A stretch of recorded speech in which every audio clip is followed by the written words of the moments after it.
सुरुवात मोठ्या बातमीने करूया। सैफुल्ला कसूरीने पहलगाम हल्ल्याचा कट रचलेला अशी माहिती आता सूत्रांकडून येते।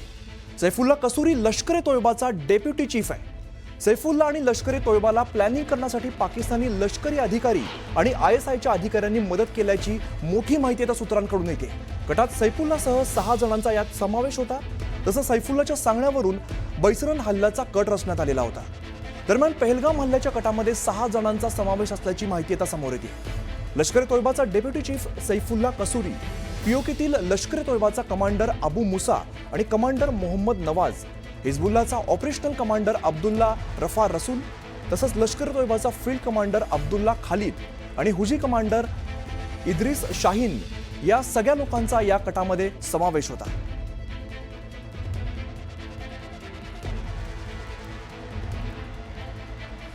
यामध्ये काही मुद्दे आता समोर येत आहेत। दरम्यान 2 फेब्रुवारी 2025ला सैफुल्लाकडून स्वतंत्र काश्मीरची घोषणा करण्यात आलेली होती। फेब्रुवारी 2026 पर्यंत काश्मीरला इस्लामिक राष्ट्र बनवण्याची यात घोषणा करण्यात आली। दुसरा महत्त्वाचा मुद्दा यामध्ये समोर येतो तो म्हणजे फेब्रुवारीच्या अखेरीस सैफुल्लाची अबू मुसा, इद्रिस शाहीन, मोहम्मद नवाज, अब्दुल रसूल आणि अब्दुल खालिद सोबत बैठक पार पडलेली आहे। यानंतर पुढचा एक महत्त्वाचा मुद्दा तो समोर येतोय। मार्च महिन्याच्या पहिल्या आठवड्यात आणखीन एक बैठक पार पडली। यामध्ये POKतील मिरपूर खंबल या भागामध्ये बैठक पार पडली आणि बैठकीमध्ये पहलगाम हल्ल्याचा हा कट रचण्यात आलेला आहे। मुद्दा क्रमांक 4 आपण काय तो बघूया। 11 मार्च 2025ला सैफुल्लाने मिरपूर POKचा दौरा केला। सैफुल्लाची दहशतवादी संघटनेच्या म्होरक्यांसोबत हा दौरा केलेला आहे। पुढचा मुद्दा महत्त्वाचा समोर येतोय। 5वा मुद्दा, मार्च अखेरीस पुन्हा लष्कर ए तोयबाच्या म्होरक्यांची बैठक पार पडली आणि हल्ल्याची तारीख म्हणजेच 22 एप्रिल आणि हल्ल्याचं अंतिम नियोजन यावेळेला ठरवण्यात आलं।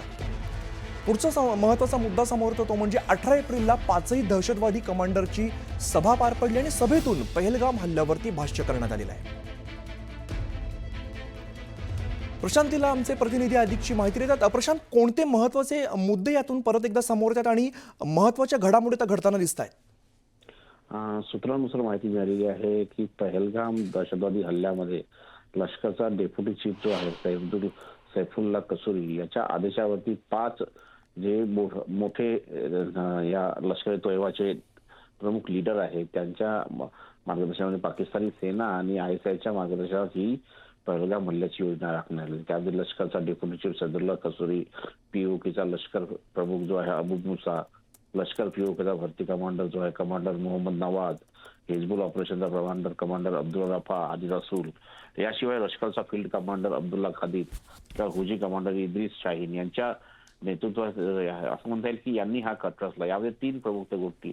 एक तर सैफुल्ला कसूरी यांनी घोषणा केली होती की काश्मीर फरवरी 2026 मध्ये जे POK आहे त्याला आम्ही इस्लामिक राष्ट्र बनवून ठेवू। त्यानंतर हे सोबतच फरवरीच्या जसं तुम्ही सांगितलं की आखरी शेवटच्या आठवड्यामध्ये त्यांनी स्पष्ट केलं होतं की पाकिस्तानमध्ये कसूर, अबू मुसा यासोबत त्यांची एक बैठक देखील पार पडली होती आणि मार्चच्या पहिल्या आठवड्यामध्ये त्यांनी या सगळ्या 5ही नेत्यांना, जे 5ही प्रमुख लष्कर ए तोयबाचे दहशतवादी प्रमुख आहेत त्यांना घेऊन त्यांनी मिरपूर खंबल या इलाक्यामध्ये या संपूर्ण परिसरामध्ये देखील बैठक घेतली आणि पहलगाम मधील हल्ल्याची संपूर्ण योजना आणि संपूर्ण जी तकनिकी माहिती आहे, रूपरेखा जी आहे त्याला अंतिम स्वरूप दिलं। आणि गेल्या 11 मार्च रोजी सैफुल्ला कसूरींनी मिरपूर POKचा दौरा देखील केला होता आणि तिथे एक सभा घेऊन त्यांनी कशा पद्धतीने आम्ही कारवाई करणार याचा देखील उल्लेख केला होता आणि त्यासोबतच या 5ही मुख्य दहशतवाद्यांसोबत देखील एक खाजगी बैठक देखील घेतली होती। अशा प्रकारे त्यांनी मार्चमध्ये पुन्हा शेवटच्या टप्प्यात बैठक घेतली, 18 एप्रिलला बैठक घेतली आणि त्यानंतर महत्त्वाचं म्हणजे या 5ही दहशतवाद्यांना त्यांनी रावलकोटमध्ये एकत्र केलं आणि त्यांना तिथून पहलगामच्या योजनेसाठी पुढे जाण्यासाठी सूचना दिल्याची माहिती पुढे आलेली आहे। निश्चित प्रशांत, धन्यवाद या सगळ्या सविस्तर माहितीसाठी।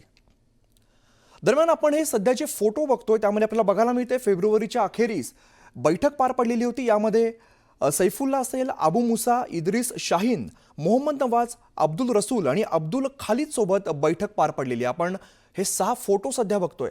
कशा पद्धतीने प्लॅनिंग करण्यात आलं, ती बैठक पार पडली, बैठकीनंतर सभा घेण्यात आली आणि एकंदर या हल्ल्याचा कट रचण्यात आलेला आहे। पहलगाम हल्ल्याचे मास्टरमाइंड समोर येत आहेत। सूत्रांच्या हवाल्याने सगळी माहिती समोर येते आहे। यामध्ये आपण बघतोय सैफुल्लाची अबू मुसा, इद्रिस शाहीन, मोहम्मद नवाज, अब्दुल रसूल आणि अब्दुल खालिद सोबत बैठक पार पडलेली आहे। लष्कर तोयबाच्या सैफुल्लाने हा सगळा कट रचल्याची माहिती सूत्रांच्या आधाराने समोर येते. दरम्यान या सगळ्याला ISIची मदत झालेली आहे. ISIच्या अधिकाऱ्यांनी यामध्ये मोठ्या प्रमाणात मदत केल्याची माहिती समोर येते.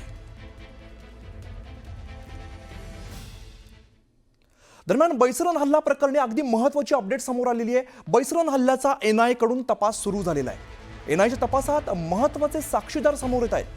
स्थानिक फोटोग्राफरच्या कॅमेऱ्यामध्ये दहशतवादी हल्ला कैद झालेला आहे. यामध्ये 2 दहशतवादी झाडामागे तर 2 जण झिपलाईन जवळ लपलेले दिसत आहेत. झाडामागे लपलेले 2 दहशतवादी समोर आलेत आणि पर्यटकांना घेरलंय. त्यानंतर झिपलाईन मार्गे लपलेले त्या मागे लपलेले जे दहशतवादी आहेत ते सुद्धा समोर आलेले आहेत. दहशतवाद्यांनी पर्यटकांना यावेळेला कलमा म्हणायला भाग पाडलेला आहे.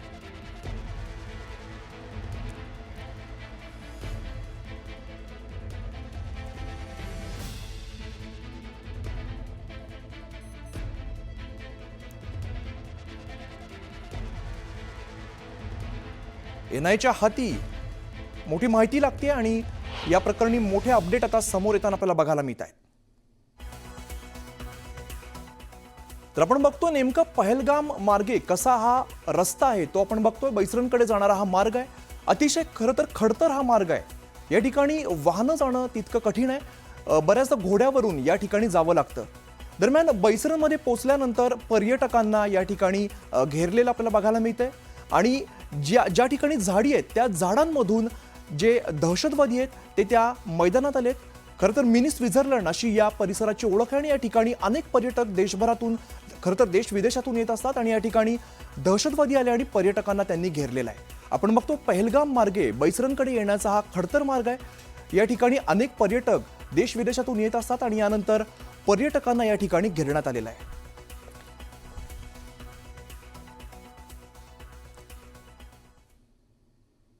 पहलगाम हल्ल्यानंतर भारताने पाकिस्तान विरोधात कठोर पावलं उचललेली आहेत.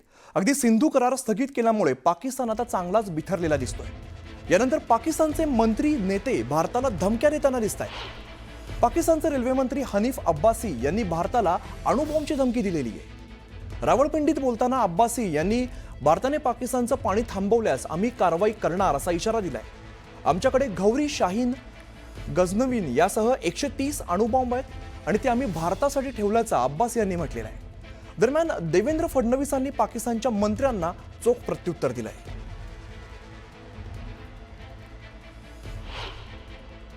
उन्होंने कह दिया ना कि अगर हमारा पानी बंद करेंगे तो फिर जंग के लिए तैयार हो जाएं.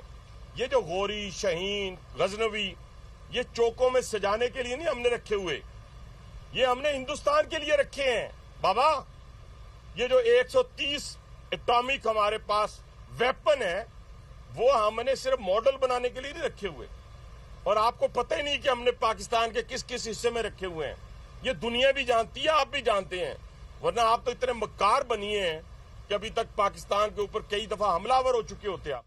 खरं म्हणजे पाकिस्तानच्या सरकारला हे समजलं पाहिजे की त्यांची निर्भरता भारतावर आहे आणि ज्या प्रकारे आतंकवादाला ते समर्थन देतात, मानवतेचा एक प्रकारे जे ते खून करतात, मला असं वाटतं आज जगातला कुठलाही देश पाकिस्तान सोबत उघडपणे उभा राहू शकत नाही.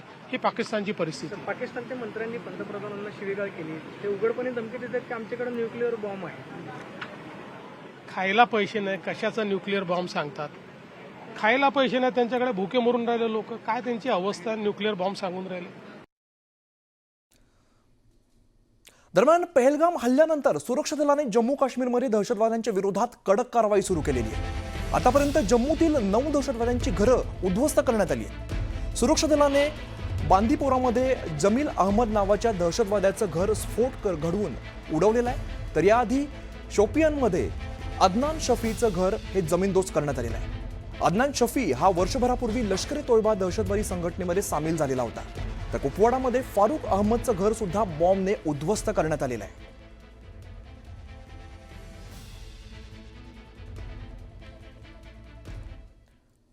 पहलगाममध्ये झालेल्या दहशतवादी हल्ल्याचा पंतप्रधान नरेंद्र मोदी यांनी तीव्र शब्दामध्ये निषेध केलेला आहे. मन की बातमध्ये पंतप्रधान मोदी यांनी या मुद्द्यावरून संबोधित केलं. दहशतवादी हल्ल्याची सर्वांनी निंदा केल्याने मोदींनी यावेळेला नमूद केलेला आहे, तर दुसरीकडे पीडित कुटुंबाला न्याय मिळेल असा विश्वास सुद्धा मोदींनी देशवासियांना दिलेला आहे. तसंच हल्ल्याचा कट रचणाऱ्यांना कठोरात कठोर शिक्षा होईल असंही मोदी म्हणाले. ये अनुभूति मुझे, साथियों, भारत के हम लोगों में जो आक्रोश है वो आक्रोश पूरी दुनिया में है.